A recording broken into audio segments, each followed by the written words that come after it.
가지고 주님의 사랑의 깨달음을 가지고 산다는 것은 엄청난 복이죠. 예수 안에 있는 하나님의 그 놀라운 사랑을 깨달은 사도 바울, 그는 그 사랑을 동일하게 받은 에베소 교인들을 위하여 간절한 기도를 하고 있습니다. 그것이 오늘 본문 말씀이에요. 그가 에베소 교인들이 예수님을 주인으로 모신 그들이, 부활하신 예수님이 하나님이라고 믿는 그들이 어떻게 돼야 할 것인가, 그들의 가장 핵심적인 문제를 위해서 기도합니다. 이 기도는 바울 자신의 기도이고요, 또 당시에 자기가 전하고 또 세운 에베소 교인들을 위한 기도이고, 오늘 우리들의 기도이기도 합니다. 이 기도가 그대로 이루어지는 인생이야말로 참으로 하나님의 사랑으로 말미암아 놀라운 그리스도의 풍요로운 삶을 살 수 있게 되기 때문인 것이죠. 한마디로 이 기도의 핵심은 우리를 사랑하셔서 죄로부터 구원해 주신 그분의 크신 사랑을 더 깊이 알아가게 해달라고 하는 그런 기도입니다. 이런 기도가 필요한 이유는 주님을 사랑하는 것이 그리스도인의 삶의 원동력이기 때문입니다. 우리의 삶을 변화시키고 우리의 삶을 주님께 순종하게 만들고 또 우리의 삶을 믿음으로 치고 나갈 수 있도록 용기를 주시는 그 근본 다이나믹스가 바로 주님의 사랑이기 때문이죠. 자, 그런 의미에서 우리는 주님과의 사랑에 이상이 생기거나 문제가 생기는 것을 결코 방치해서는 안 된다. 주님과의 사랑에 어떤 문제도 생기지 않도록 정신을 바짝 차리고 나가야 한다. 그런 말을 할 수가 있습니다. 사랑이 원동력이라고 그랬는데요, 사랑이 없으면 어떻게 되느냐. 고린도전서 13장이 사랑장이죠. 근데 사랑장 1절부터 3절까지의 사랑이 없으면 이것도 저것도 다 헛것이다. 그렇게 말씀하고 있습니다. 또 많은 사람들이 안 믿는 사람조차도 이 사랑 노래 때문에 이 구절들을 웬만큼은 알고 있죠. 내가 사람의 방언과 천사의 말을 할지라도 사랑이 없으면 소리나는 구리와 울리는 꽹과리가 되고, 내가 예언하는 능력이 있어 모든 비밀과 모든 지식을 알고 또 산을 옮길 만한 믿음이 있을지라도 사랑이 없으면 내가 아무것도 아니요. 또 내게 있는 모든 것으로 구제하고 심지어 내 몸을 불사르게 내어줄지라도 사랑이 없으면 내게 아무 유익이 없느니라. 그렇게 사랑장이 시작됩니다. 사랑이 없으면 아무리 대단한 영적 경험이나 지식이나 믿음이 있다 할지라도 it's nothing, 아무것도 아니다.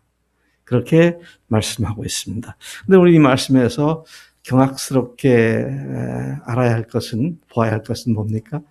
사랑이 없어도 놀라운 영적 은사들을 체험할 수 있고요.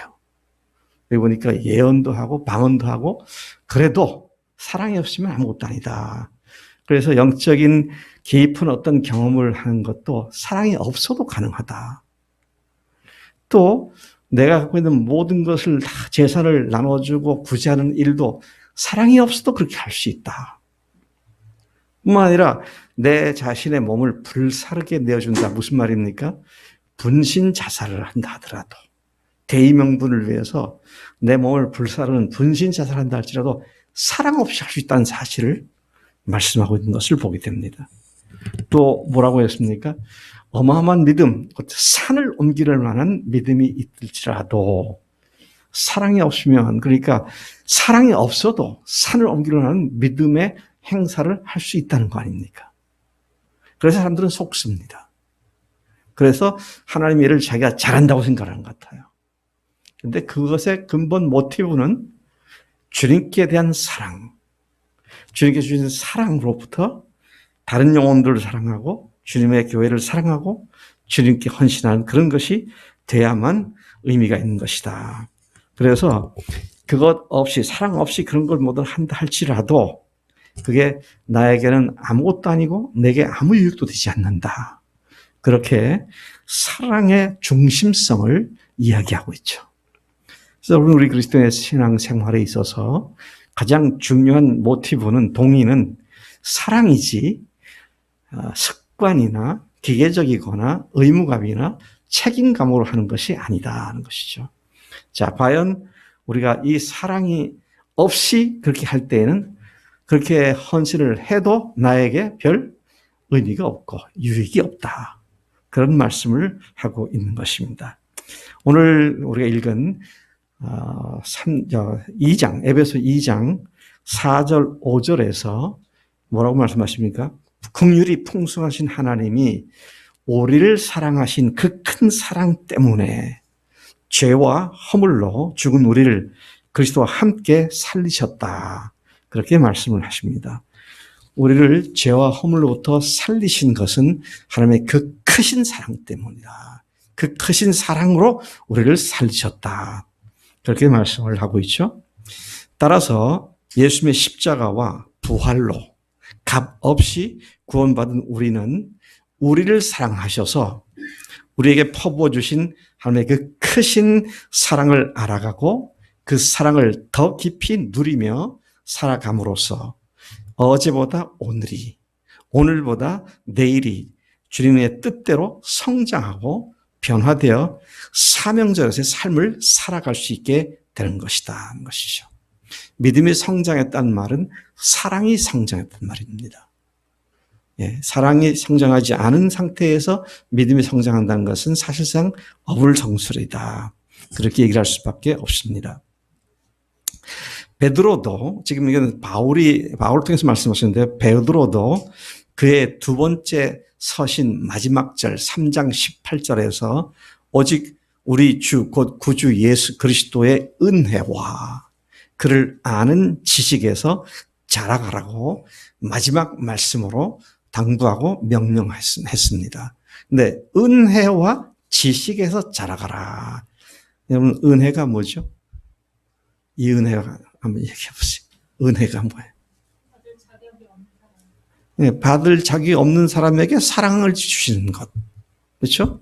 받을 만한 가치가 없는 사람을 사랑하시는 주님의 사랑. 그게 은혜죠. 그러니까 은혜에서 자라간다는 말은 주님의 사랑에서 자라간다는 같은 말입니다.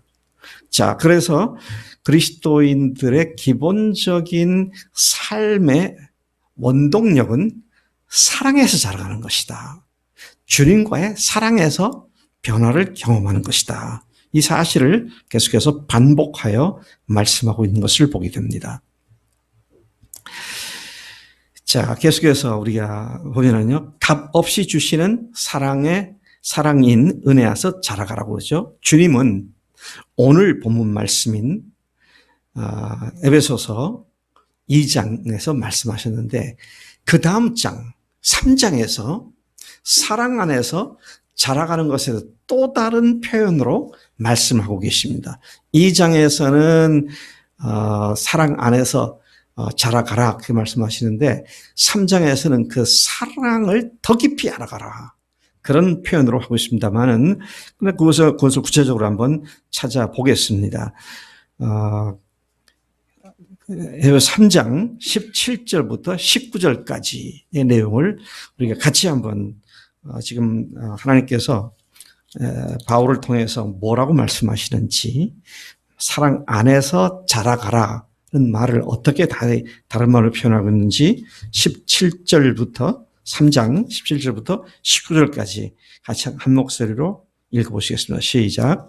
믿음으로 말미암아 그리스도께서 너희 마음에 계시게 하옵시고 너희가 사랑 가운데서 뿌리가 박히고 터가 굳어져서 능히 모든 성도와 함께 지식에 넘치는 그리스도의 사랑을 알고 그 너비와 길이와 높이와 깊이가 어떠함을 깨달아 하나님의 모든 충만하신 것으로 너에게 충만하게 하시기를 구하노라. 와, 여기 보니까 그리스도의 사랑을, 지식에 넘친 그리스도의 사랑을 아는데 어떠한 사랑을 아느냐. 사랑의 너비, 깊이, 높이, 넓이를 알게 되기를 원한다. 사랑의 규모가 어떤 것인지를 알게 되기를 원한다. 그런 말씀을 하시죠.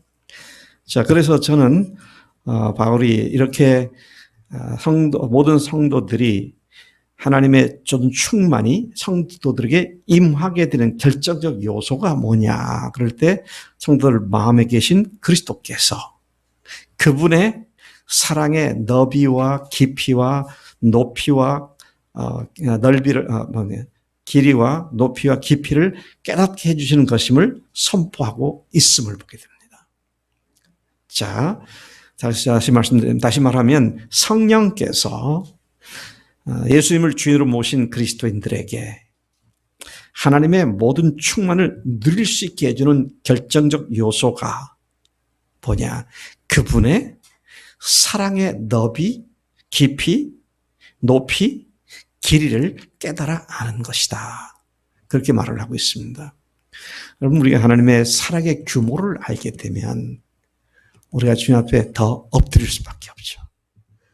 우리가 예수님의 십자가의 보혈과 부활의 권능으로 하나님의 사랑을 알기 시작한 자들입니다. 근데 그것이 전부가 아니라 그로부터 더 어마어마한 하나님의 사랑을 알게 될 때 우리는 하나님의 충만함을 우리 삶 속에서 누리며 살게 된다. 지금 그런 말씀을 하고 있는 것입니다. 사도 바울은 하나님의 모든 충만이 성도에게 임하는 길이 그분의 사랑의 실체를 더 깊이 아는 것이다. 따라서 오늘 우리는 이 시간에 짧은 시간이긴 하지만 오늘 우리가 읽은 본 말씀 에베소 2장 1절부터 10절까지 말씀에서 하나님의 그 사랑의 너비, 깊이, 높이, 길이를 묵상하는 가운데 이 얼마나 어마어마한 하나님의 사랑이 우리 마음에 부음받되었는지를 깨닫고 주님의 사랑에 더 깊이 감사하고 헌신하는 그런 시간 되기를 축복합니다.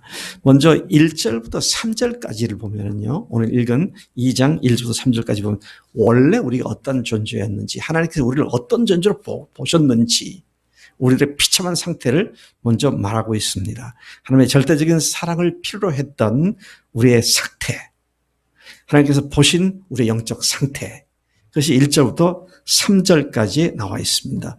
2장 1절부터 3절까지를 하나님께서 우리를 어떠한 모습으로 보셨는지 1절부터 3절까지 같이 읽어보겠습니다. 시작. 그는 허물과 죄로 죽었던 너희를 살리셨도다.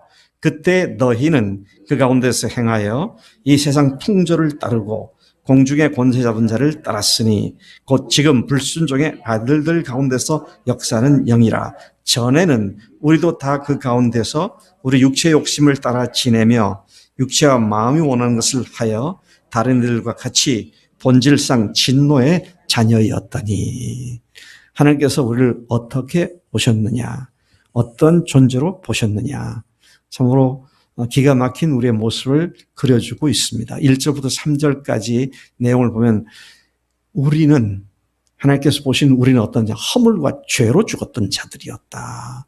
하나님께서 우리를 생명을 잃은 자들로 보셨다. 뭐 때문에요? 허물과 죄로 죽었던 우리를 보셨다.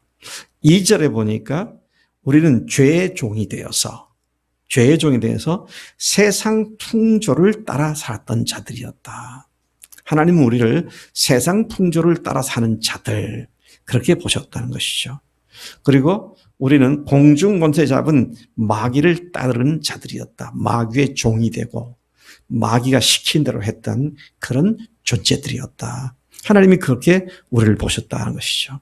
그리고 3절에 보면 우리는 육체의 욕심과 본능을 따라 행하여 하나님의 진노 아래 있던 자들이었다. 그야말로 지멋대로 사는 삶이었다. 자기 중심이 되어서 자기가 주인돼 살았던 사람이었다. 여러분, 근본 죄가 아까 간증할 때도 우리가 들었습니다만 근본 죄가 자기가 주인 된 것 아닙니까? 근데 자기가 근본 죄가 된 거는요, 뿌리가 너무도 깊어요. 실질적으로 예수님의 십자가 부활로 구원을 받고 죄 용서 받은 우리가 삶에 있어서 자기가 주인된 이 죄의 뿌리가 얼마나 깊게 박혀 있는지, 양파 껍질 벗기듯 그렇지 않습니까? 이제는 내가 좀 죽었나 보다 하는데 웬걸 또 다른 문제에 부딪혀서 까보면 내가 여전히 주인되어 있는 것이 보이고, 그것 때문에 우리가 주님 앞에 결국은 엎드릴 수밖에 없고 하나님의 도움을 구할 수밖에 없는 그런 존재인 것을 보게 되는데, 그런데 과거에는 우리가 아예 자기가 주인된 건 물론이고 마귀를 쫓아서 본능대로, 육체가 마음이 원하는 대로 그렇게 했었던 존재로 하나님께서 우리를 그렇게 보셨다라는 것이죠. 우리를 당신의 형상대로 만드신 하나님께서 항상 사람들을 두루 살피고 계십니다. 하나님의 불꽃 같은 눈으로 우리 인간들을 살피고 계시죠. 하나님께서는 온 땅을 두루 살피시며 하나님의 걸작품인 인간의 상태를 불꽃 같은 눈으로 살피시는 두려운 하나님이 아니라 사랑의 하나님이십니다. 그렇게 하심이 우리를 사랑하시기 때문이다 하는 것이죠. 역대하 16장 9절, 구약의 역대하 16장 9절 보니까 여호와의 눈은 온 땅을 두루 감찰하사 전심으로 자기에게 향하는 자들을 위하여 능력을 베푸시나니. 하나님은 온 땅을 두루 감찰하셔서 자기에게 전심으로 향한 자들을 찾고 그들에게 능력을 베푸신다. 그런 말씀하시죠. 그러니까 우리가 무슨 생각을 하든 어떤 짓을 하든 하나님께서 모르고 계신 것이 아니라 다 알고 계시고 다 보고 계신다. 근데 과거에 우리가 자기가 주인 돼서 하나님을 슬프시게 하고 하나님과 무관하게 자기가 자기 마음대로 또 마귀가 시키는 대로 쫓았던 그런 삶을 사는 자들로 하나님께서 우리를 보셨다는 것이죠. 그런 우리에게 하나님께서 베푸신 사랑이 얼마나 큰 것인가. 오늘 이 말씀의 4절에 그 크신 사랑 그렇게 말합니다. 그 크신 사랑으로. 자, 보시면은요. 이것도 비참하고 망가진 심각한 우리 영적 상태를 보신 하나님께서는 우리에게 그 크신 사랑 때문에 우리를 구원해 주신 놀라운 일을 행하셨다. 그렇게 말씀하십니다. 구원해 주실 뿐만 아니라 주님을 부활시킬 때 우리도 다시 살리셔서 그들과 함께 하늘에 앉혀주셨다. 이게 얼마나 기가 막힌 얘기입니까? 그래서 여러분, 십자가로 끝나지 말아야 되는 것이 뭐예요? 부활과 연합하여 그분께서 우리를 부활시키신 뒤에는 승천해서 하늘에 올라 앉으실 때 함께 앉으셨다. 십자가로 끝나버리면 나를 위해 죽으셨다. 그럼 끝나는데 부활과 함께 나도 주님과 함께 하늘에 앉힌 자가 되었다. 할렐루야. 야, 이게 말이죠. 어마어마한 하나님의 복음 아닙니까? 근데 하나님께서 우리에게 베푸신 사랑이 그런 것이다 하는 것이죠. 즉 하늘에 속한 하늘 백성으로 삼아주신 그 사랑인 것이죠. 4절부터 6절까지를 연이어서 보면은 이렇게 되어 있습니다. 긍휼이 풍성하신 하나님이 우리를 사랑하신 그 큰 사랑을 인하여 허물로 죽은 우리를 그리스도와 함께 살리셨고, 자, 다시 말씀드립니다. 십자가에서 우리를 위해 죽으실 뿐만 아니라 부활로 우리를 함께 살리셨다. 너희는 은혜로 구원을 받은 것이라. 6절 또 함께 일으키사, 살리셔서 일으키셔서 그리스도 예수 안에서 함께 하늘에 앉히시니. 우리말로는요, 하늘에 앉히시니가 현재인지 과거인지 미래인지가 시제가 불분명하잖아요. 근데 영어로는 이게 분명한 시제가 He seated us라고, 우리를 하나님께서 앉혀주셨다고 과거형으로 말씀하시죠. 여러분, 우리가 예수님과 함께 부활한 그 주님과 함께 다시 살아나서 이제는 우리의 삶의 자리가 하늘나라로 옮겨진 자들임을 성경은 선포하고 있는 것이죠. 그래서 많은 사람들이 그리스도인들을 일컬어서 뭐라면 우리는 하늘에 속한 사람들이다. 우리의 소속은 더 이상 땅이 아니라 하늘에 속한 사람들이다. 그렇게 표현을 하고 있는 것이죠. 여러분, 하늘에 속한 자들이십니까? 네, 이게 뭐 어마어마한 신분상의 격상과 변화가 예수님의 죽으심과 부활로 우리에게 이미 이루어진 것을 감사하지 않을 수 없습니다. 죄인이었던 우리를 위해 독생자이신 예수님께서 세상에 오셨습니다. 그 하늘 높은 곳으로부터 낮고 천한 이 세상으로 그분이 오셨습니다. 우리를 사랑하셨기 때문에 하나님의 아들이신 예수님께서, 하나님 자신이신 예수님께서 세상에 오셨습니다. 어디에서요? 어디에서 오셨다고요? 하늘에서부터 세상으로 내려오셨습니다. 그게 끝이 아닙니다. 그 다음 어떻게 하셨어요? 우리를 위해 십자가에 죽으시고 음부에까지 내려가셨습니다. 그래서 여러분들 예수님이 부활하실 때 죽은 자 가운데서 다시 살리신 것을 내 마음에 믿으면 에베소 10장, 로마서 10장 9절 10절에서 그렇잖아요. 죽은 자 가운데서 다시 살리신 그분이 어떤 자들 속에 가셨느냐? 죽은 자들 가운데 들어가신 것이죠. 음부에 들어가시단 말입니다. 예? 하나님께서 오셔서 하나님께서 음부에까지 들어가셨다. 죽은 자 가운데 들어가셨다.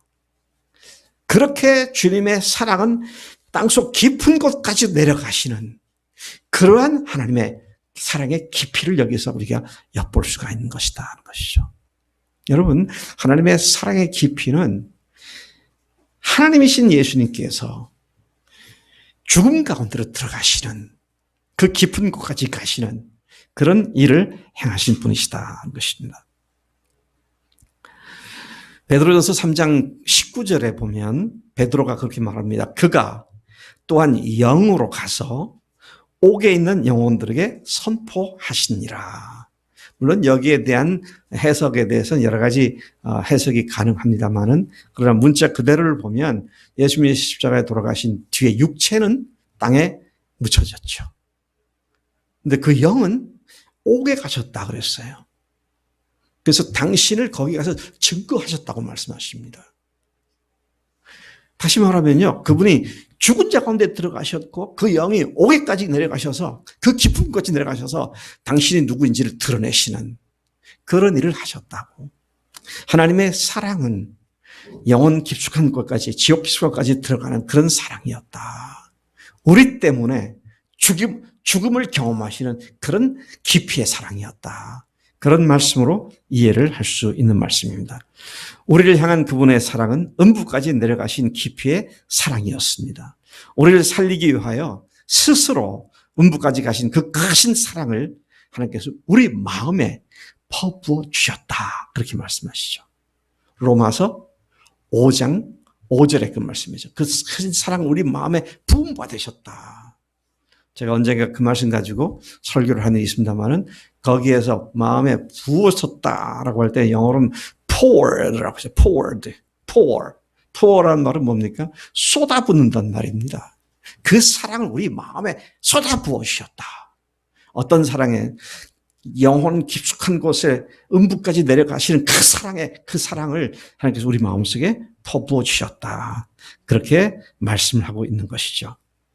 세상으로 내려오셔서 죽음의 음부에까지 깊이 내려가신 주님의 사랑이 한도 끝도 없이 우리의 존재 밑바닥까지 깊이 뿌리 박은 우리 근본 죄와 죄악들을 철저히 능히 해결해 주시는 주님의 사랑인 줄로 믿습니다. 어떤 것들은 해결하지 못하고 미제로 남겨놓은 것이 없이 다 해결해 주신 그런 분이시다 하는 것이죠. 이 얼마나 깊은 주님의 사랑인가. 주님께서 주님 앞에 해결되지 못하도록 마귀가 감춰놓을 수 있는 죄는 아무것도 없어요. 모든 것을 낱낱이 다 해결해 주신 주님이시다. 그 깊은 사랑이시다. 자, 그런가 하면 오늘 이 본문에서는 우리에게 베푸신 그 큰 사랑의 너비에 대해서도 언급을 하고 있는 것을 보게 됩니다. 주님이 우리에게 베푸신 그 큰 사랑은 모든 사람들의 모든 죄를 담당하시는 사랑이었습니다. 그분이 커버할 수 없는 범위 바깥에 있는 그런 죄는 아무것도 없다는 것이죠. 모든 죄를 다 다 완전히 사해 주시는 그런 능력이시죠. 여러분, 우리가 잘 아는 요한복음 3장 16절 말씀이 그걸 얘기하고 있죠. 그 3장 16절에 현대인의 성경으로 제가 한번 인용해 보았습니다. 하나님이 세상을 무척 사랑하셔서 하나밖에 없는 외아들마저 보내주셨으니 누구든지 그를 믿기만 하면 멸망하지 않고 영원한 생명을 얻는다. 그렇게 번역이 되어 있더라고요. 그분이 베푸신 십자가의 사랑, 그것은 온 세상 모든 사람들에게 효력을 발생하는 하나님의 능력인 줄로 우리는 확실히 믿습니다. 누구든지 그를 믿기만 하면이라는 말씀은 그 누구도 한 사람도 예외 없이 모든 인간들의 죄를 왜 대신 형벌을 받으신 주님의 사랑이 효력을 발휘하며 아무리 무겁고 큰 죄를 지은 사람들이 할지라도 그 효력은 누구에게나 어떤 죄도 다 효력을 미친다고 하는 것이죠. 주님께서 십자가에서 담당하신 죄와 죄악들은 인종을 막론하고 모두에게 해당됩니다. 이 넓이가 그렇다는 말씀이죠. 옆으로 퍼져나가는 주님의 사랑의 그 넓이가 모든 민족과 인종과 종족들에게 다 해당되는 그런 사랑이시다. 한국 사람이나 미국 사람이나 중국 사람이나 한국 사람이 제일 싫어하는 일본 사람이나 종족에 관계없이 이 용서하시는 주님의 사랑은 국경이 없고요. 제한이 없는 것이죠. 제가 요즘 신문이나 라디오, TV에서 계속 집중적으로 보도되는 탈레반에 관한 이야기를 계속 읽고 또 동영상을 우리 지방에 있는 목사가 올린 동영상을 보니까 너무도 끔찍하더라고요. 그 아프가니스탄 정부의 요직을 맡았던 군인들이나 경찰들을 무릎 꿇혀놓고는 한 10대 명을 무릎 꿇혀놓고는 그냥 머리에다 총을 대고는 난사를 해버리더라고요. 피가 튀고 다 꼬꾸라지고. 그래서 한두 발씩 죽는 게 아니라 한 5분은 쏴야 되는 것 같아요. 죽었는데도 계속 쏴야 돼요. 그런 증오와 저주감을 가지고 그냥 크게 무차별하게 죽이더라고요. 또 여자들이 이거 뒤집어쓰지 않았다고 거리에서 그런 여자 만나면 그걸 쏴 죽이고. 세상에 이런 흉악한 사람들이 어디 있어요? 한번 물어보겠습니다. 그런 탈레반도 하나님께서 사랑하시나요? 네? 사랑하세요, 안 하세요? 사랑하십니다. 탈레반이든 뭐든 하나님께서는 그들 모두를 위해서 십자가에 걸리셨죠. 그들 모두를 위해서 어렵다 하시기 위해서 부활하셨습니다. 물론 그들이 믿지 않으니까 문제죠. 그럼 믿는 모든 사람들에게 효력을 발생하는 하나님의 사랑이다. 그 사랑이 통용되지 않는, 받아들이지 않는 그런 곳은 아무데도 없다는 것이죠. 여러분, 제가 또 다른 동영상을 우리 지방의 목회자들이 올려요, 카톡방에. 근데 거기 보니까 영국의 어떤 한 형제가 아프가니스탄에서 1월 달까지 있다가 이제 들어왔는데, 그제까지인가? 거기서 그동안 선교하고 접촉했던 사람들 계속 카톡으로 어떤 이렇게 여러 가지, 매체를 통해서 연락이 되는데 이틀 전에 완전히 끊겨버렸다고. 그곳에 그분이 하는 말로는 그렇더라고요. 최근에 세계에서 가장 빠른 속도로 예수를 믿는 나라가 아프가니스탄이었는데 탈레반에 들어오면 그 문이 막혀버려서 그 사람들을 위해서 기도해달라고 눈물로 흡수하더라고요. 여러분, 그런 탈레반도 예수님께서는 그들을 위해서 죽으셨고 부활하셨다는 사실이죠. 어떤 사람은 미워서 그 가치가 없어서 그들을 위해서는 안 죽고 그런 것이 아니라 주님의 넓이, 사랑의 넓이는 사람으로 생긴 존재들이면 누구나를 위한 것이었다. 이런 사실을 우리가 여기서 보게 되는 것입니다. 주님의 사랑은 그렇기 때문에 너희는 가서 모든 민족으로 제자를 삼으라. 그렇게 말씀하셨죠. 주님의 그 사랑은 남녀노소를 막론하고 해당됩니다. 지역이나 학력이나 또는 빈부나 귀천이나 어떤 종족, 어떤 민족에게도 동일하게 해당되며 효력을 미칩니다.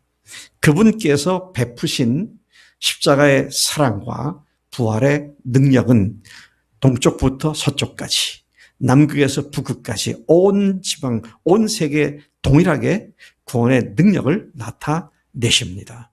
그분의 그 큰 사랑은 하나님 자신을 대적하는 사람들에게도 동일하게 효력을 나타내십니다. 그분의 사랑의 너비는 무한한 것이죠. 여러분 잘 아시는 요한복음 1장 12절 말씀 암송하시죠, 다들. 한번 같이 암송해 볼까요? 영접하는 자, 곧 그 이름을 믿는 자들에게는 하나님의 자녀가 되는 권세를 주셨으니. 근데 영어 성경으로 보니까 좀 색다른 의미가 있더라고요. 새 미국 성경 번역본에 보니까, NASB에 보니까 이렇게 되어 있어요. But as many as received him.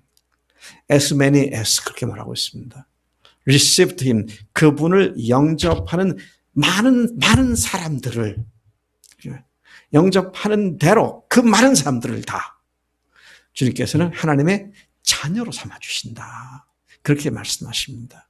그런데 우리는 영접하고 그 이름을 믿는 자들에게는 이렇게만 번역되어 있는데 영어 성경에는 as many as received him. 그분을 영접하는 수많은 사람들을 그렇게 말씀하십니다.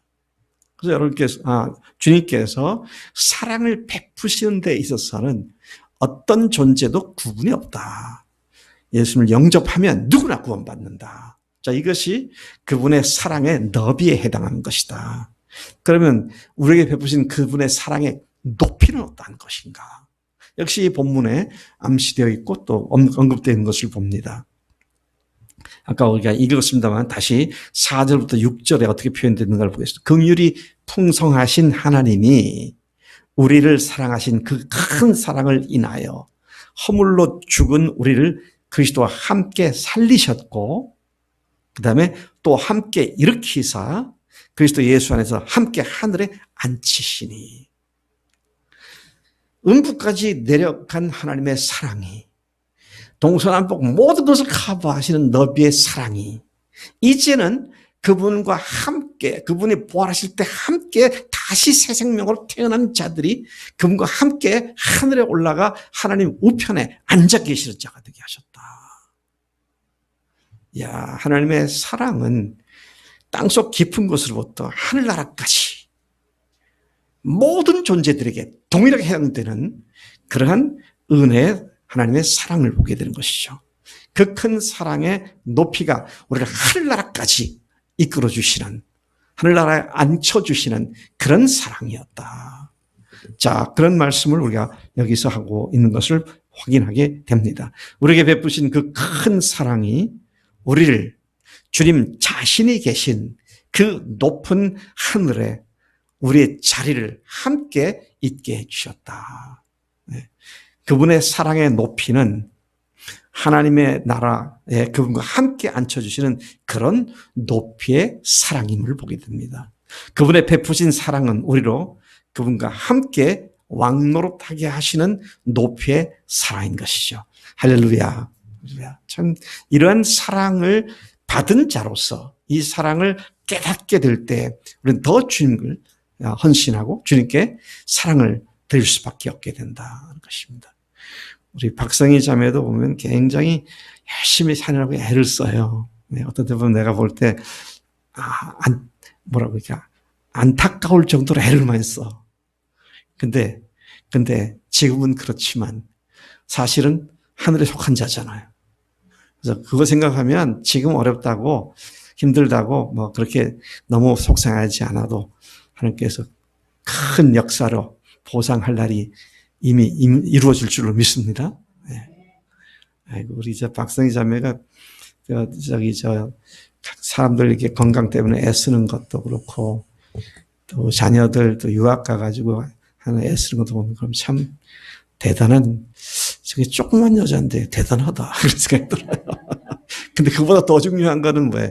하늘에 앉혀진 자다. 하늘에 앉혀진 자다. 아멘이시죠? 예, 이게 우리 근본 믿음입니다. 우리를 그렇게 만들어 주셨기 때문에 그걸 믿는 것이죠. 참 안타까운 건 많은 사람들이 예수를 믿는다고 하면서 믿는 자들에게 베푸신 은혜는, 하나님께 주신 선물은 안 믿는 경우가 많은 것 같아요. 근데 아니에요. 주셨기 때문에 우리가 누리는 것이 필요하다 하는 것이죠. 자, 그 다음에 이제 마지막으로 생각할 것은 창세 전으로 거슬러 올라가는 그 큰 사랑의 길이를 알게 되기를 원한다. 길이. 그 길이가 얼마나 엄청난 사랑인가. 7절 말씀에 보면은 하나님께서 그 큰 사랑으로 우리를 하늘까지 높이까지 올려주신 이유가 바로 그 은혜의 지극히 풍성함을 오는 여러 세대에 나타내려 하심이라. 하나님의 사랑은 그 당시로 끝난 게 아니라 앞으로 오게 되는 여러 세대, 미래를 향해서도 끊임없이 수많은 영혼들이 그 사랑 가운데 돌아오게 하는 것입니다. 그러니까 주님이 오시는 그날까지 그 사랑은 계속되고요. 그 사랑이 그들에게, 모든 존재들에게 열려져 있을 것을 말씀하시고, 또 그것을 위해서 우리를 부르셨다. 먼저 우리를 부르셨다. 그렇게도 말씀하십니다. 오는 여러 세대들이 그 사랑을 받고 누리는 복을 받게 하기 위하여 우리를 부르셨다고, 그분의 사랑의 길이가 미래에까지 계속 이어질 것을 말씀하십니다. 뿐만 아니라 10절에서는 뭐라고 말합니까? 전에 예비하사라는 말씀을 하고 있습니다.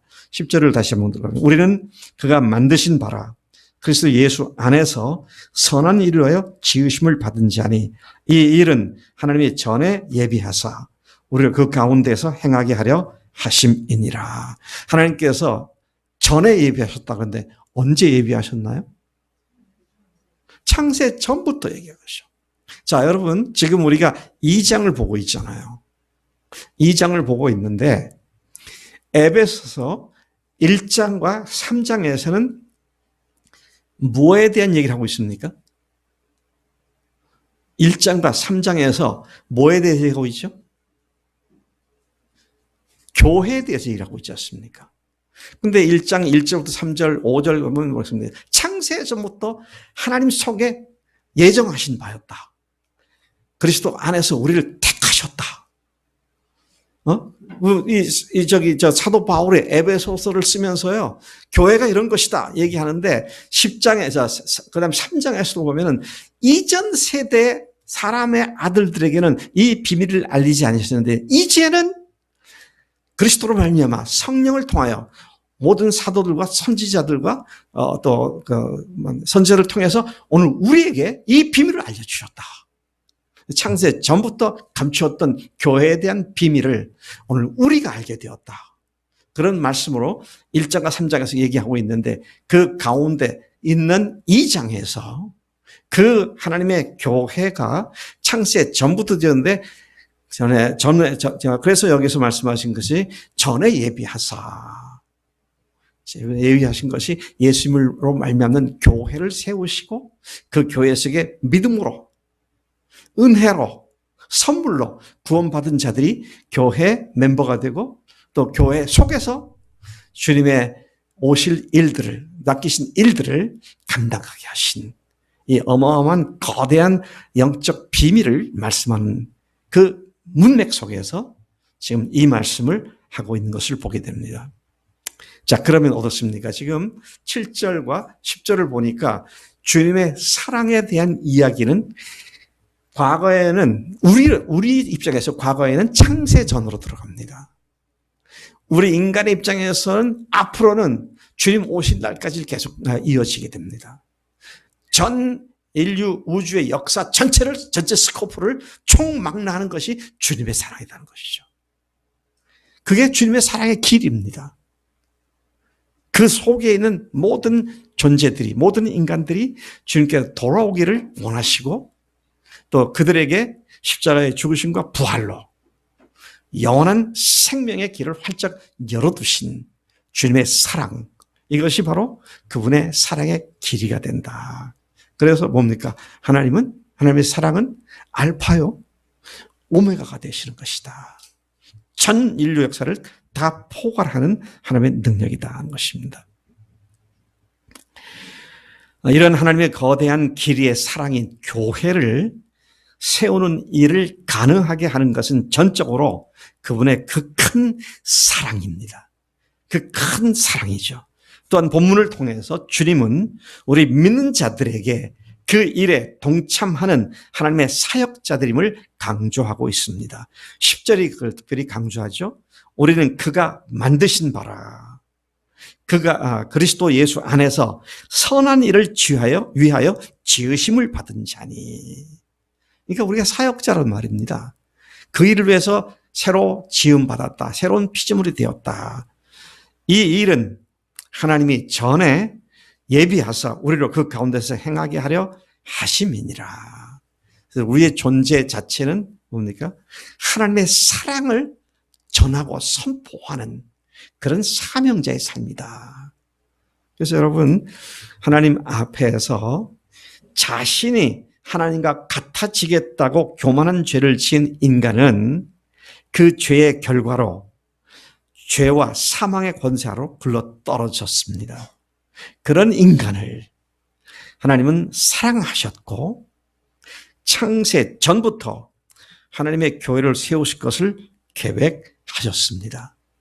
그 교회는 예수 그리스도의 기초 위에 믿는 신자들로 세워지는 거룩한 하나님의 위대한 작품이기도 하죠. 여러분, 다시 말씀드립니다. 주님이 오시는 마지막 때가 언제라고 그랬습니까? 교회가 완성될 때입니다. 그래서 신부인 교회가 신랑인 예수님과 공중에서 혼인잔치를 한다는 표현으로 말씀해 주시죠. 그리고 우리는 그 신부인 교회를 완성하는 일에 부르심을 받은 자들인데 이것이 전적으로 주님께 대한 사랑으로 가능한 일이고 사랑으로 성장할 때 주님께서 우리를 통해서 그 일을 행하실 줄로 믿습니다. 여러분, 그런 의미에서 교회는 예수 그리스도의 기초 위에 신자들로 세워지는 거룩한 작품이다. 그런 말씀을 하고 있는 것입니다. 하나님은 우리 각자를 그러한 하나님의 사역자로 부르셨다는 것이죠. 그러니까 이 어마어마한 하나님의 비밀에 동참하게 된 우리가 그 일을 감당할 수 있는 원동력이 뭐냐? 주님의 사랑이라는 것입니다. 그래서 우리는 주님의 사랑에 목숨을 걸어야 돼요. 이제 천국 가는 건 끝났습니다. 천국은 이미 옮겨졌고 우리가 하늘에 앉힌 바 되었습니다. 근데 이제는 주님의 사랑을 더 깊이 경험하고 누리고, 그래서 아까 말씀하신 대로 하나님의 풍성함을 누릴 수 있는, 거기에 우리의 삶의 초점이 맞춰져야 된다. 그런 말씀이죠. 그래서 제가 이렇게 말을 좀 정리해 봤습니다. 이 엄청난 사명을 감당하는 데 있어서 가장 중요한 영적 힘의 원동력이 뭐냐? 그것은 그분의 사랑의 너비, 깊이, 높이, 그리고 길이를 더욱 알아가며 누리는 것이다. 여러분, 제가 한번 질문을 해볼게요. 최근에 여러분들이 주님의 사랑 때문에 전율을 느끼고요, 주님의 사랑 때문에 눈물을 흘리고, 주님의 사랑 때문에 닭살 돋듯한 그런 감정을 누려본 제가 언제신가요? 그런 감격이 없으면 주님을 일을 한다는 게 어려워져요. 아, 참 주님이 이런 나를 또 사랑하셨구나. 이렇게 주님께서 역사를 하시는구나. 그런 감격과 감사가 주님의 규모, 사랑의 규모를 아는 자의 삶의 특징이 된다는 것입니다. 그래서 제가 제가 하는 말을 좀 잘 들어주시면 좋겠어요. 우리의 근본 사명은 그분의 교회를 완성시키는 일이고, 그런데 근본 사명은 그건데, 우리의 1차적 관심은 우리가 먼저 주님의 그 크신 사랑을 더욱 깊이 알아가며 누리는 것이다 하는 것입니다. 근본 사명은 교회를 완성시키는데, 근데 1차적으로 지금 우리에게 절실히 필요한 것은 그 사랑의 규모를 알고 누리는 것이다. 그렇기 때문에 제가 아까 목숨을 거는 것이다. 그분의 사랑의 목숨을 거는 것이다. 그렇게 말을 했죠. 우리는 사랑의 발광체가 아니고 사랑의 반사체입니다. 그래서 주님의 사랑을 받아야 그 사랑을 비출 수가 있는 것이죠. 저는 제가 7년 전에 학교 은퇴를 할 때, 정년 퇴임을 할 때 제 제자들과 후배들이 기념 논문집을 만들어 주고는 저보고 논문집 제목을 써달라고. 그래서 제가 제목을 썼잖아요. 뭐라고 썼느냐? 사랑에 목숨을 걸고. 그랬더니 어떤 사람이 이거 심파조에 뭐 같다고. 네. 근데 그 뜻은 심파가 아닙니다. 근본적인 그리스도의 삶의 다이나믹스가 주님의 사랑에 목숨을 걸 때 그것이 가능하다. 오늘 이 말씀에 에베소서 2장 1절 말씀부터 10절 말씀에 주님께서는 우리에게 사랑의 깊이, 또 사랑의 너비, 사랑의 높이, 사랑의 길이를 조금이라도 이렇게 더듬을 수 있도록 해주셨습니다. 이제는 주님의 사랑의 이 규모들을 날마다 새롭게 누리며 사는 우리가 될 때 그리스도의 삶은 익사이팅하고 결코 힘들지 않고 즐겁고 감사한 일로 가득 찬 그런 삶이 될 줄로 믿습니다. 예수님 지금 살아계신 부활하신 하나님이십니다. 그분의 사랑이 우리를 강권하신 대로 나아가십시다. 하나님 아버지 감사합니다. 오늘 우리에게 에베소 2장 사도 바울이 교인들을 위한 기도가 바로 자신의 기도고 우리의 기도인 것을 고백합니다. 하나님, 우리를 하여금 날마다 어제보다는 오늘보다는 내일이 주님의 사랑의 너비와 깊이와 높이와 길이를 더 깊이 제대로 알고 경험하는 매일의 삶이 되도록 복 주시옵소서.